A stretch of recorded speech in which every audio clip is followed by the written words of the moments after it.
들어갈게요. 자, 이번 시간 중요하다고 말씀드렸죠. 그래서 물류관리의 원칙입니다. 굉장히 중요한 물류 쪽에서 얘기 많이 나오는 게 3S1 원칙이에요. 그래서 이제 237페이지에 나와 있죠.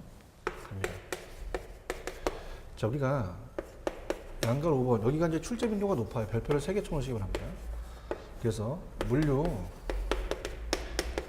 관리의 원칙이 돼요. 자, 그래서 3S1 원칙입니다. 그럼 S가 3개고 1이 하나인데요. 3S라는 자체는 먼저 우리가 신속하게, 그죠? 신속하게. 영어는 염두에 보시기 바랍니다. 스피디, 그 다음에 surely, 확실하게. 그 다음에 safely, 안전하게. 그 다음에 우리가 그 3S로 이제 S가 3개고요. 노라는 것은 그 저렴하게, 비용을 절감하자는 거죠. 그래서 이제 저렴하게. 이렇게 해서 이제 따진다는 것을 꼭 체크를 하시기 바랍니다. 그 다음에 7R 원칙이라는 것은요. 자, 이거 이제 뒤에 문제가 나와서 연결시킬 텐데요. 미시간 대학교의 이제 스마이키 교수가 제창한 원칙으로서 고객에 대한 서비스의 기본으로 간주됩니다. 여기서 우리가 그 적절하다라는 라이트를 쓰는데요. 라이트가 이제 7가지가 있다는 거예요. 고객이 요구하는 서비스에 우리가 이제 수준을 뜻합니다.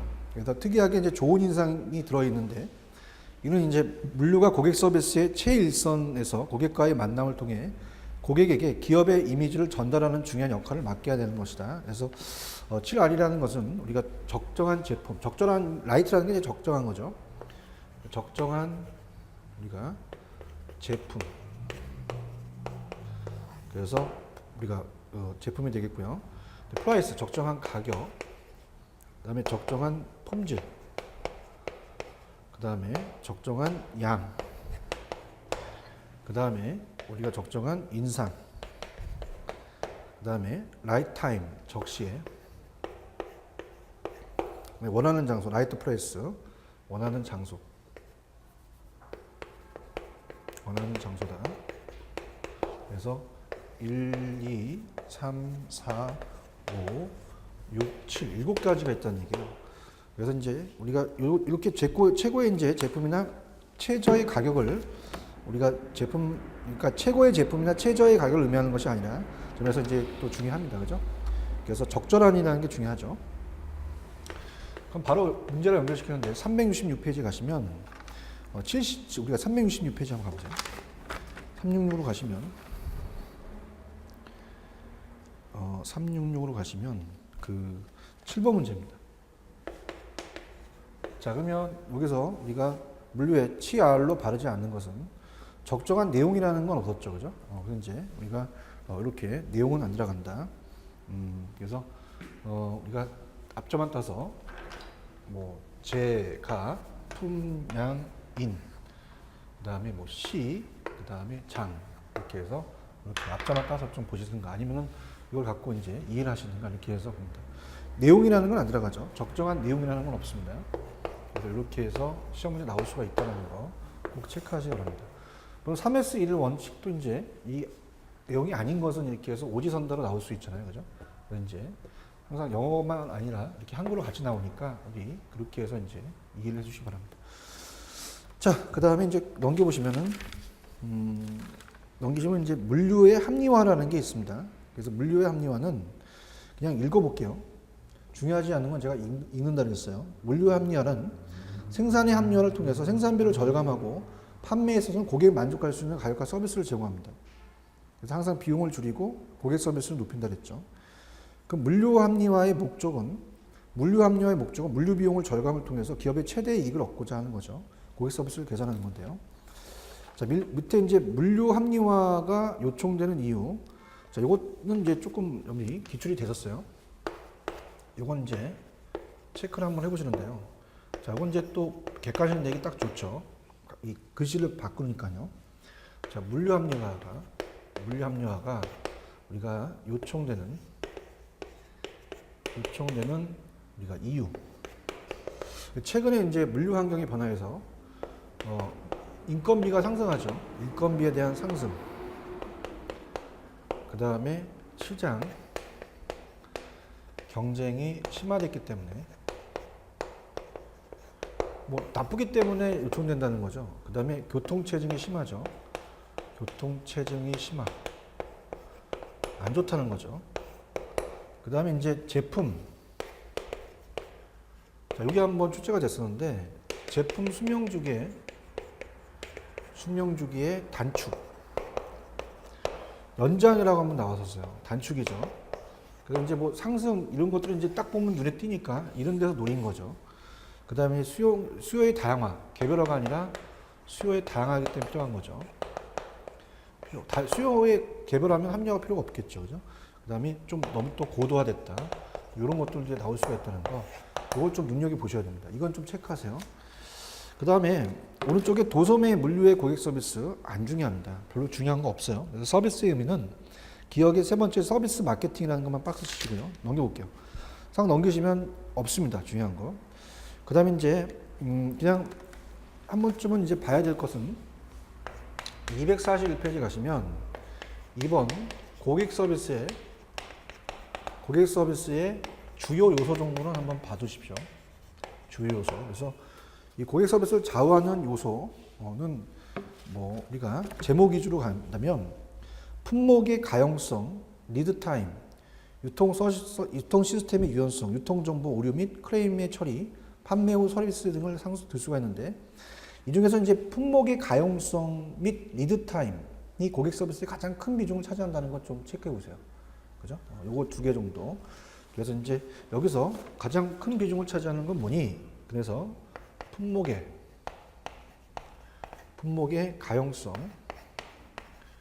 가용성과 그 다음에 리드 타임이다.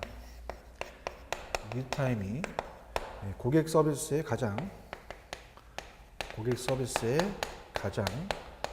큰 비중을 차지한다. 이렇게. 신뢰성이 물류의 가장 중요한 요소라고 의미하는데요. 일단 그 제목을 한번 볼게요. 자, 품목의 가용성입니다. 이는 이제 이 보편적인 고객 서비스의 구성 요소로 특정 품목에 대해서 산업 내에서 일반적으로 수용할 수 있는 시간 한계 내에서 고객의 주문을 충족시킬 수 있는 공급자의 능력이에요. 자, 10개를 주문했으면 이것을 공급할 수 있는 능력이 있어야겠죠. 판매 후 서비스의 백업, 그 다음에 유통정보, 주문의 편의성, 비상조치 능력, 그 다음에 오류 및 클레임의 처리는 그냥 제목 위주로만 가지고 가세요. 그 다음에 넘겨보시면 리드타임이 중요하다 그랬죠. 리드타임은 좀 봅니다. 그러니까 주문해서 입고까지를 얘기를 했어요. 그래서 이제 제품을 주문한 후 도착할 때까지 시간을 말하며 일반적으로 표준 또는 목표 리드타임으로부터 우리가 시간 단위 및 병동 단위로 측정하는 짧을수록 우리가 바람직하다. 뭐 그렇게 염두 체크하시기 바랍니다. 그 다음에 아까 이제 신뢰성이 물류에 가장 중요하다 그랬죠. 그럼 신뢰성을 한번 볼게요. 대부분 고객의 신뢰성은 리드타임보다 더 중요하다. 리드타임이 확정되면 고객은 재고를 최저 수준으로 유지할 수 있다. 그래서 즉 리드타임의 변동으로 발생하는 품절 방지를 위해서 안전 재고를 보유할 필요가 없다. 그래서 이런 신뢰성은 리드타임과 안전한 인도, 정확한 주문 이행에 따라 결정이 된다. 그래서 신뢰성 정도는 좀 봐두셔야 됩니다. 커뮤니케이션과 서비스 수준의 융통성도 제목만. 물류 고객 서비스의 유형도요. 한번 출제된 적은 있었는데 마케팅 서비스, 타당한 가격 서비스라서 이게 마케팅이고요. 물류 서비스는 당연히 뭐 반품률, 오송률, 안납률, 납기율과 같은 납품 서비스고 경영 기술 서비스는 뭐 자금 전략 및 경영 지도와 같은 경영 지원 서비스다. 제목 위주로만 가지고 가시고요. 물류 고객 서비스의 요소도 한번 출제된 적은 있었습니다. 그래서 이제 넘겨보시면은 고객 서비스의 요소. 그래서 이제 우리가 이런 것들은 이제 제목 위주로 이제 가져가시는데요. 페이지 244페이지 가시면 거래 전 요소. 그 다음에 우리가 거래 시 요소. 그 다음에 거래 후 요소. 거래 후 요소가 한번 나온 적이 있었어요. 거래 후 요소 정도만 좀 보세요. 그래서 설치, 보증, 수리, 서비스 부품, 고객 불만의 처리, 제품 추적 및 보증, 수리 기간 동안의 제품 대책은 뭐니? 그럼 이거는 거래 후 요소다. 이렇게 해서 보시기 바랍니다. 이 거래 전은 이제 명문화된 고객 서비스 정책, 그 다음에 이건 재고 품절 수준, 이런 것들이 이제 거래시인데요. 자, 이렇게 그냥 참고적으로 보시고요. 그래서 그 내용들은 이제 엄지 쭉 한번 나중에 읽어보는 식으로 가고, 그 다음에 이제 제가 요약해서 더 중요한 거 있으면 제가 철크하도록 할게요. 자, 중간에 있는 건 더 중요하지 않습니다. 그냥 넘어갈게요. 자, 이제 249페이지로 갑니다. 자, 249페이지로 가시면, 중요한 파트가 있어요. 제 2절로 가서 바로 이제 중요한 파트로 넘어갈게요. 여기서가 시험 문제가 나옵니다. 제 2절 도소매에 대한 물류 관리입니다. 여기서 우리가 1번 수요 예측에다가 별표 2가지 펴십시오. 2개. 수요 예측이 굉장히 중요하죠. 우리가 수요 예측을 잘해야지만 이제 이 물류 관리를 잘할 수가 있는데요. 수요 예측은 기업 활동을 관한 여러 가지 장단기 계획을 수립하는데 필요한 기초 자료를 제공됩니다. 그래서 특히 물류시설 계획, 생산 계획, 그리고 재고 관리 등 물류 운영 계획에 관한 거의 모든 의사결정에 미래 수요 예측이 필요해요. 수요 예측의 적용 범위는 넘기시면 뭐 수요 수요에 영향을 미치는 요인은 뭐 경기 변동이라는 게 있죠. 그러니까 경기 변동은 이제 4개 국면으로 미첼린 학자가 있다고 얘기를 하는데요. 그래서 보통 우리가 호황, 그 다음에 후퇴, 그 다음에 불황, 회복 이렇게 4개 국면으로 이제 가고요. 그 다음에 제품에 대한 라이프 사이클이 있죠, 그죠? 프로덕트 라이프 사이클 이런 것들도 이제 하나의 미치는 주요 영역이고 기타 요인이 있다 그냥 보시고요. 자, 오른쪽으로 이제 본격적으로 가볼게요. 수요 예측에 대한 유형이 시험 문제가 나옵니다. 그래서 수요 예측 기간은 뭐 단기, 보통 6개월 이내, 월별, 주별, 일별, 중기는 6개월에서 2년, 그 다음에 장기는 2년 이상 이렇게 보시는데요. 자, 실질적으로는 여러분들이 나오는 부분은 250일이에요. 251페이지 보시면은 예측 기법에 우리가 다른 분류입니다. 여기서 시험 문제가 나올 가능성이 커요. 자, 그래서 이제 우리가 그 니은번하고 우리가 디귿번이 이제 시험 문제가 출제가 되는데 정성적 밑에 정성적과 계량적이라는 게 있죠. 정성적이라는 건 질적입니다. 질적 기법. 그래서 여기서 이 핵심 포인트는 이건 이제 2가지 비교가 이제 시험에 나올 수가 있는데요. 자, 개인의 주관이 키포인트예요. 개인의 주관. 그래서 이제 판단하에서 여러 사람의 의견을 입각해서 수요를 예측합니다. 그래서 수요를 예측해서 주로 과거의 자료가 충분치 않거나 신뢰할 수 없는 경우 특히 유용하며 이 정성적 기법은 장기 예측입니다. 장기 예측이다. 이렇게 보시고요. 그 다음에 정량적 기법이라는 게 있어요. 정성적 어떤 성질을 보고 양적인 거 보는 거죠. 정량적 기법은 다시 이제 인가형 모형과 그 다음에 이제 우리가 시계열 분석이 있다. 이렇게 보시면 돼요. 그래서 이제 인가형 모형은 그냥 읽어볼게요. 밑에 과거의 자료에서 수요와 밀접하게 우리가 관련되어 있는 여러 변수들을 찾아냅니다. 그 수요와 이들 간의 인과관계를 분석해서 미래 수요를 예측하는 거죠. 예를 들어서 이제 신문사는 신문의 수요가 인구의 경제활동, 그 다음에 그 1인당 국민소득 등과 같이 관련이 있다고 생각하고요. 신문 수요와 이들 변수들 간의 인과관계를 분석해서 수요를 예측하는 겁니다. 그래서 인가형 모형이라는 것은 이제 회귀 모형을 이제 회귀 분석이라는 자체를 이제 통계에서 많이 쓰죠. 영향을 주는 변수가 독립 변수고 영향을 받는 게 종속입니다. 계량 경제 모형, 투입 산출, 인풋 아웃풋 모델, 그다음에 선도 지표법, 그다음에 시뮬레이션 모형 등이 있다. 자, 넘겨보시면 이제 시계열 분석이라는 자체. 시계열 분석은 우리가 시간에 따라서 변하는 어떤 현상을 일정한 시간 간격으로 관찰한다 해서 시계열이라고 해요. 그래서 일련의 관측지를 말하는데요. 예를 들어서 뭐 일별, 주별, 월별 매출 자료가 시계열입니다. 그럼 시계열 분석 기법이란 과거의 역사적 수요에 입각해서 미래 수요를 예측하는 걸 총칭합니다. 그래서 시계열은 이제 트렌드, 장기적이라는 게 트렌드, 이제 어떻게 이제 그 경기 성장이 그렇게 될 것이라는 거, 그다음에 계절적 수요, 그다음에 사이클에 대한 순환 요인 등을 요소를 이제 지니고 있죠.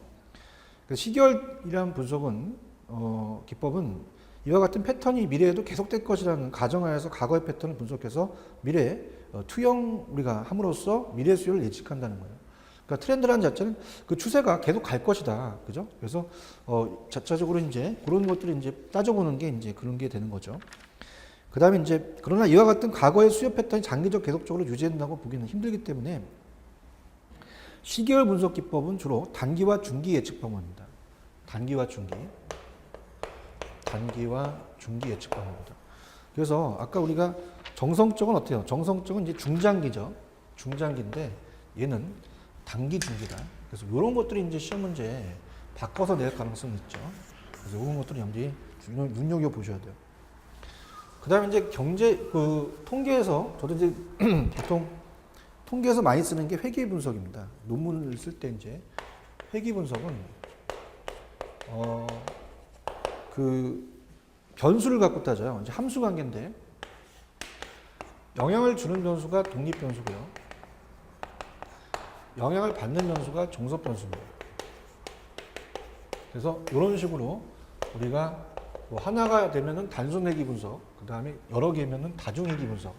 물론 다중회귀 분석이 여러 개니까 더 신뢰성이 높겠죠. 그래서 한 개 또는 여러 개의 독립 변수가 다른 종속 변수의 상관관계를 나타내요. 그래서 독립 변수가 변함에 따라서 종속 변수가 어떻게 변하는가 규명하기 때문에 이 회귀 분석이 시험 문제 잘 출제가 됩니다. 100% 쳐보셔야 돼요. 회귀 분석이. 그래서 이렇게 회귀 분석 체크하시고, 그래서 지금 정량적 기법을 하고 있죠. 정량적 기법. 이렇게 좀 나눠드리겠습니다. 정량적 기법. 그래서 이제 밑에 회귀 분석은 독립 변수의 개수가 하나면 단순회귀, 그 다음에 중간, 중회귀. 단순회귀는 한 개의 독립 변수가 한 개의 종속 변수에 이루어지고요. 중회귀 분석에는 여러 개의 독립 변수가 한 개의 종속 변수에 이루어져요. 그러니까 변수 간의 상관관계를 간편하게 관찰할 수 있는 방법이 삼포도입니다. 흩어지는 정도죠, 분포를. 삼포도와 상관관계가 있는 어떤 두 변수, 예를 들어서 운송고리와 운송비 각각을 이제 X축과 Y축으로 표시를 해서 그 관계를 점으로 표시합니다. 그래서 이런 것들을 이제 보는데요. 이건 뭐 그냥 참고적으로 한번 보세요. 그래프는 없기 때문에. 자, 만약에 Y축과 X축이 있다. 그럼 얘가 독립 변수고 얘가 이제 종속이 되겠죠. 그래서 영향을 받는 게. 그래서 이제 아까 어떻습니까? 그 여러 가지 이제 관계 점들을 표시한 도표죠. 이렇게 도표가 되는데, 자, 이걸 이제 표시해서 만약에 이제 우하향한다, 이제 우상향한다, 이게 하나의 분포가 됩니다. 그래서 이 과거 분석으로서 미래를 예측하는 거죠. 과거 분석으로서 미래를 예측한다. 그래서 이제 이 상관계수라는 게 R인데요.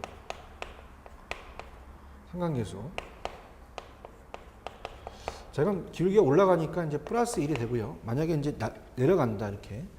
내려가는 건 이제 마이너스 1이 된다. 뭐 이렇게 참고적으로 보시기 바랍니다. 그래서 밑에 상관관계에는 여러 가지가 있으며 상관관계에 밀접한 정도는 상관계수라고 했죠. 그래서 상관계수는 아래 절대값이 1에 가까울수록 양변수 간의 관계가 강한 것으로 볼 수 있어서 우상향한다는 얘기죠. 이러한 경우 회귀 분석에 따라 보다 유용한 결과를 또 얻게 됩니다. 그 다음에 이제 정성적 기법이라는 자체. 정성적 기법 밑에 우리가 질적입니다. 개인의 이제 주관이나 판단. 우리가 좀 오타 났죠. 판단입니다. 판단 또는 판단을 맞는데 또는이 맞아요. 또는 오타. 또는 여러 사람의 의견에 입각해서 수요를 예측하여 주로 중장기 예측이 많이 사용된다. 이게 중장기라고 했죠. 그러면서 이 정성적 기법은 저건 이제 제가 정성적 기법 같은 거는 이제 그 대학교에서도 객관식에 제가 잘 내요. 이 자체가 이제 왜냐하면 딱 4개고 요걸 하나씩 이제 집어넣을 수가 있어요. 오지선다에. 그래서 이제 보통 나오게 되면은 델타입법이 한번 시험에 나온 적이 있었는데, 그러니까 제목 위주로 가져가세요. 델타입법. 그래서 이제 제목 위주로 한번 적어볼게요. 델타입법이 한번 출제가 됐었습니다. 그래서 이제 델타입법은 고대 그리스의 유명한 델타의 어떤 신탁의 이름을 따서 붙인 델타입법에 예측하고자 하는 대상에 전문가 집단을 선정한 다음 이들에게 여러 차례 설문지를 올려서 의견을 수렴함으로써 예측치를 이제 얻는 거죠. 자, 그래서 이제 그런 것들을 보시면 됩니다. 그래서 이제 델타입법이다 이렇게 해서 이제 보시고, 그 다음에 전문가들에게 개별적으로 예측을 또 위한 설문지를 돌려요. 여러 차례. 그 다음에 이제 밑에 리을번에 가시면 일반적으로 이 방법은 시간과 비용이 많이 드는 단점이 있어요. 돌려야 되니까. 예측에 대한 특성상 불확실성이 크거나 과거의 자료가 없는 경우에는 많이 쓰이는데, 특히 생산 능력이나 설비 계획, 신제품 개발, 그 다음에 시장 전략 등을 위한 장기 예측이나 기술 예측, 이 정성적 기법이 장기적이잖아요. 그다음에 이제 이 자체가 이제 델타입법 정도는 이제 가지고요. 다른 것들은 이제 거의 다 뭐 제목에다가 시장조사법이 그 자체에 대한 이론 자체가 나와 있죠. 실제 시장에 대해서 조사하는 거예요. 그래서 설문지, 직업 인터뷰, 전화조사, 어떻습니까? 여러 가지 이제 어떤 제품을 발송한다든지 소비자 의견을 조사함으로 설정된 가설을 검증합니다. 그래서 시장조사법을 통해서 예측은 정성적 기법 중 가장 시간과 비용이 많이 들지만 비교적 정확하다는 장점이 있고요. 또 패널에 대해서 동의하는 패널 동의법이라는 게 있죠. 그래서 이제 어느 한 개인이 의견보다는 여러 사람이 의견, 패널이라는 게 이제 여러 사람이 나와서 이제 의견을 제시하잖아요. 더 나은 예측을 가져온다는 과정에서 경영자, 판매원, 소비자 등을 이제 패널을 구성해서 자유롭게 이제 의견을 우리가 어떻습니까? 하는 것을 얘기합니다. 뭐 역사적 유추법이라는 건 예전 과거죠. 역사적 유추법, 유추한다. 역사적 법을 유추한다. 유추법. 그래서 신제품의 경우는 어떻습니까? 이제 신제품의 경우는 마치 과거와 자료가 없을 때 이와 비슷한 기존 제품의 과거의 시장에서 어떻게 도입, 성장기, 성숙기를 거치면서 수요 증가가 갔느냐, 이까지 수요를 예측한다는 거죠. 유추해보는 겁니다. 자, 아까 시장조사법은 좀 오타났는데 기억의 두 번째가 신제품 발송이죠. 시제품 발송이 아니라. 그래서 조사한다. 그렇게 제목 위주로 가져가세요. 그 다음에 이제 재고 관리라는 게 있죠. 이 재고 관리도 이제 문제가 이제 조금은 나올 수 있는 취지인데요. 자, 재고 관리로 한번 가볼게요. 자, 이제 재고 관리를 또 잘 해야겠죠. 그래서 재고라는 것이 이제 밑에 뭐 경제적인 가치를 지닌 모든 물품의 흐름의 시간적 관점에서 시스템 내에서 이제 시간적 효용을 이제 나타내는 거죠. 그래서 이제 재고 관리라는 자체를 우리가 들어가기 전에 기본적인 틀을 한번 잡아볼게요. 자, 일단은 253입니다. 자, 2번 재고 관리. 자, 우리가 재고 비용이라는 거예요. 재고를 쌓는데 비용이 들어가잖아요. 재고 비용. 그러면 이제 주문 비용이 있겠고요. 주문하는데 주문 비용이 있겠고, 그 다음에 이제 유지 비용, 보관할 때 이제 유지하는 비용이 들어가죠. 유지 비용이 들어가죠. 이런 것들은 이제 관리를 잘 해야 됩니다. 그래서 재고란 경제적 가치를 지닌 모든 물품의 흐름이 시간적 관점에서 시스템 내에 어떤 지점에 정체 또는 저장되어 있는 상태를 의미한다. 그럼 이제 문제가 나올 수 있는 거는 이제 밑에 2번에 요거 정도 이제 문제를 확인해 볼 텐데요. 이렇게 이제 5가지로 딱 돼 있잖아요. 딱 또 객관식 내기가 딱 좋은 거죠. 그래서 이제 재고의 기능과 유형. 재고의 기능과 유형. 자, 가볼게요. 자, 우리가 이제 뭐 불확실성에 대비한 안전 재고, 당연하죠. 장래 수요에 대비한 비축 재고를 해야 되고요. 규모의 경제에 따라 발생하는 재고. 자, 규모의 경제는 규모를 크게 하는 겁니다. 그래서 이제 많이 이제 대량 생산이 되니까 또 발생해서 재고가 쌓일 수 있고, 원거리 수송에 의해서 또 재고가 발생할 수 있고, 공정의 독립성을 유지하기 위해서 또 완충 재고가 또 있을 수 있겠죠. 뭐 이런 것들을 이제 봤을 때 문제가 이제 365페이지 한번 가볼게요. 자, 365페이지에 가시면 어때요? 우리가 3번에 365페이지 3번을 봅니다. 다음 중 재고의 기능과 유형에 대한 내용이다. 바르지 않은 것은. 자, 다른 것들은 다 맞는데 우리가 2번 단거리 수송으로 인한 재고가 아니라 우리가 원거리 수송에 의한 재고죠. 이런 것들을 냈네요. 그러니까 뭐 아주 얍삽해요. 여기서 이제 낼 수 있는 거는 뭐 바꿀 수 있는 거는 이제 원거리를 단거리로 바꾼 거죠. 그다음 뭐 다른 것들은 뭐 어때요? 불확실을 확실로 바꿀 수 있고 장래를 과거 뭐 이렇게도 나올 수 있으니까 요거는 한번 염두를 박스 쳐놓으시고 좀 숙지를 하시고요. 자, 밑에 나와 있는 내용은 뭐 재고 관리에 대한 정의는, 재고 관리는 이제 능률적이고 계속적인 생산 활동을 위해서 필요한 원재료, 반제품, 제품 등의 최적 보유량을 계획, 조직, 통제하는 기능을 한다. 이렇게 보고요. 맨 밑에 재고 관리의 의의는 그냥 밑줄만 쳐놓으세요. 재고 보유에는 비용이 들어간다 그랬어요. 아까 우리가 주문 비용과 유지 비용. 그래서 재고 관리는 재고 보유 이익과 비용의 균형을 유지할 수 있는 적정 수준의 재고량 보유와 관련된 관리 기능을 또 의미하죠. 자, 오른쪽에 이제 독립 수요 3번에 그냥 밑줄만 쳐볼게요. 독립수요 품목의 재고관리라는 것은 재고 품목 중에서 제조업자의 완성품이나 유통업자의 상품과 같은 독립수요 품목, 그 품목에 대한 수요가 다른 품목의 수요와는 관계없이 이루어지는 겁니다. 그래서 그 수요량은 예측으로 구해짐. 그래서 통계적 재고관리 기법도 이용할 수 있어요. 통계적 재고관리 기법은 이제 재고 보유 이익을 대신하여 재고를 보유하지 못하는데 따른 손실에 대한 기회손실, 기회비용입니다. 관련된 재고 관련 총비용, 즉 우리가 재고품의 제조, 구입비, 발주비, 보관비, 재고조사비, 기회손실비용 등을 최소화한 방법으로 재고관리 문제를 해결한다. 근데 종속이라는 거, 아까 독립과 이제 종속이 좀 틀리겠죠.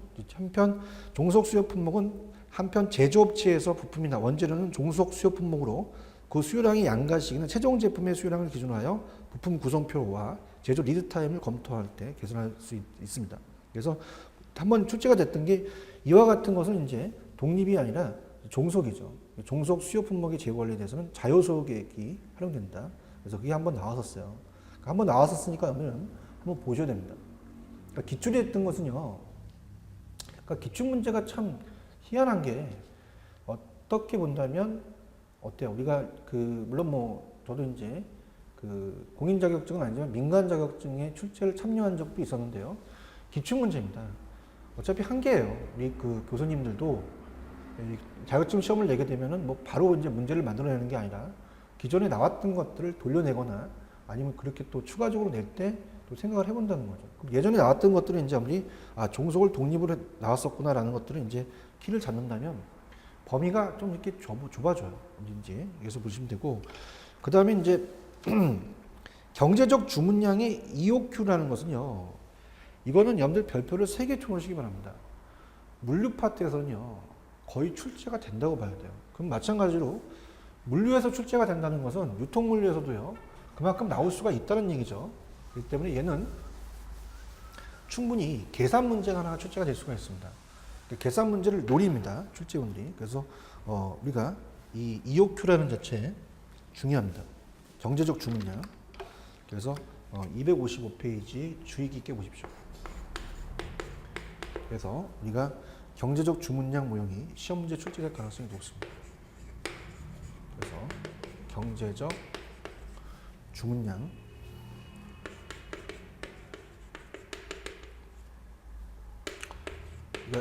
이 EOQ라고 하죠. 모형입니다. 중요합니다. 그래서 이제 이 아래와 같은 기본 가정하에서 재고 유지 비용과 재고 주문 비용을 더한 연간 재고 비용에 우리가 최적화를 위한 일회 주문량이 결정하는 사용돼요. 그래서 만약에 이게 시험 문제가 지문이 뜬다면 밑에 2번에 기본 가정이 떠요. 그러니까 지문이 나오거나 아니면 계산 방식이 나오거든요. 둘 중에 하나인데. 자, 일단은 어때요? 이 기본 가정은 이제 계획 기간 중 해당 품목의 수요량은 항상 일정하며 알려져 있다. 단위 구입 비용이 주문 수량에 관계없이 일정하다. 그러니까 일정하다가 다 나오죠. 그다음에 연간 단위 재고 유지 비용은 수량에 관계없이 일정하다. 일회 주문 비용이 수량에 관계없이 일정하다. 주문량이 일시에 입고된다. 리드 타임이 없거나 일정하다. 재고 부족이 허용되지 않는다라는 걸 가정합니다. 자, 그럼 바로 365페이지로 문제를 확인하죠. 365페이지로 갑니다. 그래서 문제 우리가 4번입니다. 365페이지 4번 가시면 365페이지 가시면 다음 경제적 주문량이 기본 가지고 보기 어려운 건 자, 재고 부족이 허용된다? 재고 부족이 허용되지 않죠. 우리가 보통 우리가 좀 허용되지 않고 뭐 일정하다, 알려져 있다. 그죠? 그래서 뭐 관계없이 일정하다, 일시에 입고된다. 뭐 관계없이 일정하다. 이렇게 들어가는데 부족분이 허용되는 게 아니죠. 허용되지 않는다고 봐야 돼요. 그래서 이런 것들이 이제 시험 문제에 노릴 수가 있어요.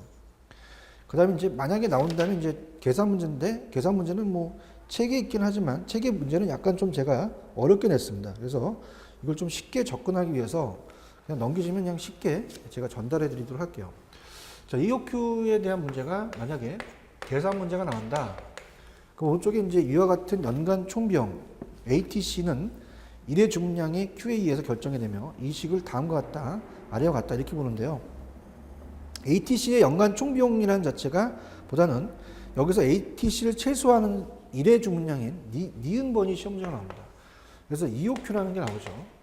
그래서 이 EOQ를 구하는 거를 제가 좀 정리를 해드릴게요. 거기 뭐 ECOD, 그 다음에 ECH, CH는 재고 비용, 유지 비용이고요. 이 CO는 총 주문량이고 D는 주문 비용입니다. 그래서 그걸 한글로 제가 적고 간단하게 이제 설명을 해볼게요. 루트를 씌웁니다. 루트를 씌워서 우리가 밑에는 유지 비용이고요. 그래서 이제 재고 비용이고요. 위에는 2가 들어가죠. 반드시 2라는 숫자를 넣고요. 계산 방식상. 그 다음 총 주문량. 그 다음에 주문 비용. 그러니까 교재로는 이제 그 기호로 되어 있는데요. 이 기호를 이제 한글로 제가 적은 거죠. 그래서 이제 이게 CH가 되고, 그 다음에 총 주문량이 CO가 되고요. 그 다음에 이제 주문 비용이 우리가 어떻습니까? D가 이제 연간 이제 주문 비용 이렇게 되는데, 요거는 이제 바꿔서 됐습니다, 제가. 그러니까 그냥 요걸 한글로만 할게요. 뭐 기호로 하게 되면 더 힘들잖아요. 그래서 이렇게 하고 그냥 제가 예제를 한번 해볼게요. 간단. 그러니까 우리 시험 문제는 모든 자격증 시험 문제가 루트를 씌운다 그러면 딱 떨어지게 만들어요. 그래서 만약에 얘가 8원, 주문 비용이 4원, 그 다음에 얘가 3,600 이렇게 놓을게요. 왜 놨느냐? 2, 4, 8이잖아요. 지워주게 하는 겁니다. 그죠? 이렇게. 그래서 저도 이제 기출문제를 해놓으면 기출문제는 1분 안에 풀어야 되고요. 루트라는 건 제곱근을 만들어야 하기 때문에 보통 자, 우리가 2, 2는 4, 3, 3은 9, 4, 4 우리가 16. 그냥 이렇게, 이렇게 어떻습니까? 이런 식으로 그 자체적으로 이제 제곱근이에요. 그죠? 그래서 이제, 어떻습니까? 제곱근. 그러니까 3,600이라는 자체를 놓은 게 빨리 풀라는 얘기죠. 그래서 이거는 662, 366이죠. 그래서 60의 제곱입니다. 항상 이건 제거죠. 60개가 된다는 얘기죠. 이렇게 간단하게 구하게 나옵니다. 그죠? 이런 식으로 먼저 이제 체크를 해 보시고요. 그래서 이제 밑에 보시면은 이오쿠 모형에 대한 평가는 이제 기본 가정들이 현실적이지 못하다는 비판도 불구하고 이오쿠 모형은 간편하다고 이제 장점으로 인해 그 현실적으로 많이 활용되고 있습니다. 또한 현실을 감안한 것보다 우리가 복잡한 모형을 설계하기 위한 기본 모형의 역할을 또 해오고 있어요. 그렇기 때문에 얘가 물류 파트에서 출제가 많이 되기 때문에 당연히 지금 여기서가 출제가 될 수가 있다는 얘기입니다. 그 다음에 안전재고와 주문적 모형도 다 이제 물류에서 나오는 얘기인데요. 자, 밑에 안전재고라는 것은 일반적으로 수요 공급이 변동에 따른 불균형을 방지하기 위해서 유지하는 계획된 재고 수량을 말합니다. 그래서 서비스율은 품절률에 대비한 확률이다. 그래서 서비스율은 1 마이너스 품절률을 얘기한다. 그래서 이거는 이제 간단하게 그걸 해설을 해보겠는데요. 자, 이 얘기는 뭐냐면 256페이지 나와 있는 것은 자, 서비스율은요. 서비스율은 1 마이너스 우리가 품절률이다. 이렇게 돼 있죠. 자, 그럼 어떻게 돼요? 우리가 100개에서 만약에 2개가 품절이다. 그럼 2%잖아요. 그럼 1에서 2% 빼면 98%가 돼요. 그럼 0.98이 되고 1에서 0.01을 뺀 거죠. 그죠? 이런 식으로 되거든요. 고객 욕구를 충족시킬 수 있는 확률이에요. 그러니까 서비스율과 안전재고의 관계는 비선형으로 서비스율이 증가에 따른 재고 비용은 급상승하게 된다. 이렇게 보시고요. 뭐 적정 서비스 수준의 결정은 읽어보시고 주문적 모형도 마찬가지예요. 수요율의 불확실성에 대비한 안전재고는 뭐 경험자료에 대한 방법, 통계적인 기법에 대한 방법도 그냥 안전재고는 안전계수라는 게 있습니다. 수요 표준편차에서 조달기간의 루트를 씌우고요. 주문점이라는 모형도 조달기간의 불확실성을 감안한 안전재고인데 안전재고에 대한 확대. 그래서 이제 현실적으로 수요와 조달기간이 모두 변동하는 경우가 일반적입니다. 수요와 조달기간이 모두 변동하는 경우, 수요만이 변동하는 경우보다 조달기간이 변동해야 안전재고가 복합적으로 추가돼요. 그래서 이건 ROP라고 하는데 재주문점입니다. 그래서 이것도 그냥 이 조달기간 동안의 수요량이 안전재고를 더해서 구한다. 그래서 조달기간에다가 일일 평균 수요에다가 안전재고를 더한다. 그렇게 해서만 가져가시기 바랍니다. 그래서 그거는 한 번쯤 여러분들이 체크를 좀 해두셔야 되고요. 그 다음에 이제 just in time 재고 관리라는 게 있죠. 그래서 이제 이 just in time이라는 자체가 우리가 이제 미국 도요타, 이 일본 도요타 공장에서 만들어낸 거예요. 이게 258페이지 이제 Just in Time, JIT, 즉시 생산에 대한 재고 관리에 대한 정보 시스템인데요. 자, 이거는 이제 일본의 도요타에서 이제 나온 건데, 우리가 만약에 제1공정과 제2공정이 있어요. 그러면 자, 지금 1공정에서 10개인데 지금 이건 100개를 이제 생각하고 있고 안 맞고요. 1000개인데 또 100개다 안 맞죠. 그러면 100개를 또 공정에서 100개에 대해서 생각하고 있다면 바로 넘길 수가 있다는 얘기죠. 그래서 just in time이라는 거죠. 그래서 얘는 우리가 이제 어떻습니까? 이 적시 공급 시스템으로 이제 just in time은 재고 관리 실현을 위해서는 판매 시점 관리가 POS가 있고 자동 발주 시스템이라는 게 있어요. 그래서 요거는 그냥 그 제목 정의만 갈게요. 정의만. 그래서 이제 POS 시스템은 점포 자동화 시스템의 출발점이자 근간이 되는 것으로 신속한 고객 접대, 인력 절감, 효율적 재고 관리 등의 직접적 효과뿐만 아니라 상품 판매 동향과 고객 정보를 실시간으로 수치 분석할 수 있는 걸 주기로 한다. 이렇게 보시고요. 그 다음에 이제 EOS는 밑에 가시면 자동 발주 시스템입니다. 그래서 신속 정확한 재고 관리 매우 유효한 수단으로 한다. POS 시스템과 연계하여 이루어진다. 그래서 그렇게 보시고, 그래서 밑에 EOS는 이제 이 자동 발주 시스템은 그냥 바로 이러한 시스템을 말하는 것으로 바로 이제 올바른 활용을 위해서는 이제 앞서 설명한 재고 관리 기법을 올바로 이제 이해할 필요가 있다는 건데, 그렇게 해서 이제 두 가지가 있다. 이렇게만 보시고요. 기타 주요 재고 관리 기법이라는 게 있습니다. 그래서 ABC 분석은 좀 한번 보셔야 돼요. 기타 재고 관리 기법인데요. 자, 이거는 이제 좀 출제될 수가 있습니다. 그래서 ABC 분석의 기법이죠. ABC 우리가 분석. 그래서 얘를 파레토 분석 법칙이라고 하고요. 파레토 법칙이라고도 하고. 그래서 퍼센트로는 이제 20%에서 80% 법칙이다. 이렇게 또 얘기를 합니다.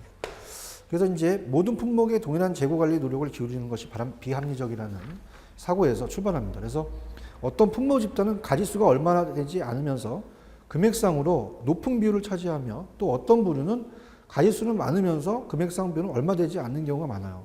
이 같은 방식으로 관리하는 것은 이제 비경제적이다. 물론 밑에 나와 있지만은 예를 한번 들어볼게요. 예제를. 자, 그럼 예를 든다면 우리가 A, B, C가 있습니다. A, B, C가 있으면 품목 구성이 있죠. 그래서 얘가 20% 차지하고 100%라면 얘가 30%고 50%다. 근데 매출액에 대해서 금액 구성 비율이 있다는 얘기예요. 금액 구성 비율. 그래서 얘가 만약에 50%고 얘가 30%고 얘가 20%라고 봅니다. 그러면요, 얘는 품목 구성은 굉장히 낮은데 금액 구성 비율이 너무 높아요. 제품이 어떻습니까? 금액이 더 높죠. 그럼 이거 굉장히 이제 신중을 기해야 되는 거죠, 그죠? 이렇게 해서 그런 식으로 이제 됩니다. 그러면 거기 나와 있는 거를 볼게요. 지금 여러분 세 가지가 오른쪽에 있죠. 그래서 A 그룹은 금액 구성 비율이 높은 소수의 품목으로 이루어지므로 제품 집단으로 중점 관리를 해야 된다는 겁니다. 지금처럼. C그룹은 어떻게 해요? 금액 구성 비율이 낮은 다수의 품목으로 이루어지기 때문에 제품 집단으로 간편한 관리 방식을 채택할 수밖에 없죠. 그래서 A를 더 신경 써야 된다는 얘기입니다. 그 다음에 이제 우리가 이번에는 제목 위주로 이제 가겠는데요. 이번에는 자, 기억에는 이제 고정량 주문 시스템이 있고요. 그 다음에 니은번에는 정기 주문 시스템이 있죠. 그래서 이제 고정량은 재고 수지 재주문점 ROP에 오면 고정량을 발주하는 방식으로 이는 가격과 중요도가 낮은 품목, 수요 변동의 폭이 작은 품목의 관리에 적합하다. 그 다음에 정기는 이제 어떻습니까?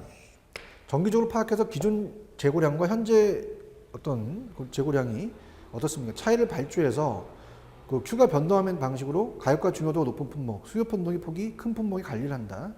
그래서 이제 어떻습니까? 그런 것들이 이제 우리가 따져볼 수가 있어요. 그래서 그런 식으로 우리가 따진다는 거 보시면 되고, 그다음에 이제 이 운송 보관 및 하역이라는 파트가 있습니다. 그래서 이제 여기는 뭐 그렇게 중요하지 않기 때문에 한번 쭉 읽어볼게요. 자, 갑니다. 자, 우리가 운송수단의 유형, 기업이 이제 선택할 수 있는 주요한 운송수단은 철도, 트럭, 해상 운송, 파이프라인, 항공의 5가지가 있어요. 파이프라인은 이제 원유 같은 거, 이제 이런 것들이 이제 그 간편하게 하는 이 물류죠. 운송이죠. 자, 우리나라 경우는 이제 트럭 운송이 90%를 차지하고 있습니다. 철도와 해상 운송이 그들이 잇고 있는데요.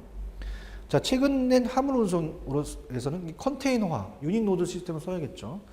추세에 따라서 2가지 이상의 운송선을 함께 이용합니다. 그래서 운송선은 이제 복합 운송이라고 그래요. 배로 왔다가 이제 하역해서 철도 항공으로 이제 나가는 컨테이너 실어서.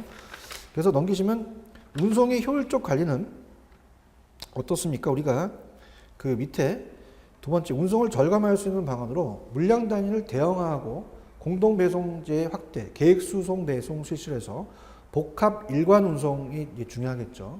복합 일관 운송이라는 자체도 굉장히 이제 물류 쪽에서 많이 좀 출제가 됩니다. 그래서 시종 일관이라고 하죠. 처음부터 끝까지 한결같이.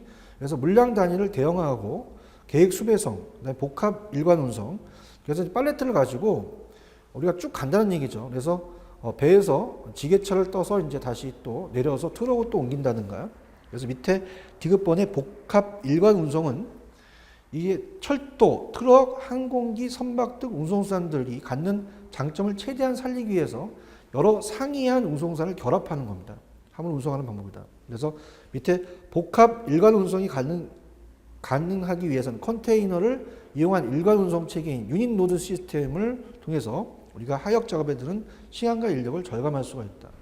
우리가 이제 LCL이라는 게 있어요. LCL은 이제 FCL로 같이 묶어서 또 이제 수송하게 되면 일괄할 수 있잖아요. 그죠? 하나를 묶어서.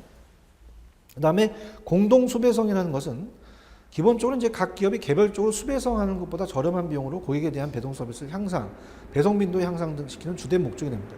그래서 일정 지역에서 복수의 하주에 관련하는 정기적인 운송 수요에 대해서 당해 화주의 협력을 얻어서 이 수배송 사업자가 단독으로 또는 둘 이상의 수배송 사업자가 공동으로 하나의 수배송 시스템을 채택하여 수배송을 효율화를 도모한다는 건데요. 자, 가볼게요. 자, 이거는 이제 공동 수배송의 효과는 이제 조금 보셔야 됩니다. 그래서 이런 것들도 이제 한번 출제될 수가 있는데요. 자, 페이지 261페이지는 좀 체크해 볼게요. 2번 공동 우리가 수배송의 효과입니다. 자, 이제 문제를 풀어보겠는데요. 자, 각각 틀릴 거예요. 우리가 기업, 하주, 기업 측면이 있고요. 그 다음에 니은, 고객 측면이 있고, 그 다음에 디귿, 사회, 경제적 측면이 있을 것이다. 자, 이렇게 이제 3가지 측면을 본다는 얘기죠. 그러면은, 자, 하주는 어때요? 운송 횟수의 감소로 수배송 비용을 절감할 수가 있죠. 줄이니까. 수배송의 업무의 효율화, 차량 및 시설 투자의 증가의 억제, 영업활동을 효율화시킬 수 있고, 교통량의 감소로 인한 환경을 보존할 수 있고요. 고객은 어때요? 납품 빈도가 증가로 이제 상품 구색의 강화 및 식료품의 경우 신선도 향상이 또 있겠죠. 같이 오니까. 재고 보유의 감소, 검사 등 일선 업무의 효율화, 사회 경제적인 측면에서는 전체적으로 본다면 유통 비용이 절감될 거예요. 그럼 소비자에게 또 이익이 또 환원되겠죠, 그만큼. 그 다음에 교통 혼잡을 감소하고 주변 환경을 양호한다. 그래서 이거는 제일 중요합니다. 이거 나올 수가 있어요, 여러분들. 그래서 페이지는 366페이지 5번 문제로 이제 마무리를 해서 마치도록 하겠습니다. 자, 그래서 365페이지로 가보세요. 366페이지를 가시면, 자, 보시게 되면은, 우리가 5번 문제죠. 다음 공동수배송의 효과의 그 의미가 다른 하나는, 자, 지금 1, 2, 3, 4까지는요, 화주의 측면입니다. 근데 5번, 검사 등의 일선 업무의 효율화, 이건 고객 측면이죠. 그래서 우리가 앞쪽에서 이제 검사 등 일선 업무의 효율화는 고객 측면에서 공동수배송하는 게 좋다. 그래서 5번이다. 이렇게 해서 보시기 바랍니다. 자, 그래서 넘기시면 이제 3번, 복합운송에 대한 의의. 그래서 이제 이번 과정은 이제 시간 관계상 여러분이 이제 정리하는 거는 여러분들이 한번 정리해 주시고요. 다음 주에 할 거를 이제 미리 말씀을 드릴게요. 오늘 이걸로 이제 마치겠는데, 복합운송이라는 자체가 있었죠. 그 복합운송에 대한 그 의의나 특징들을 보고 소화물을 또 일반 운송할 수 있고요. 하역의 의미, 유통, 가공 및 포장 이제 간단히 보고요.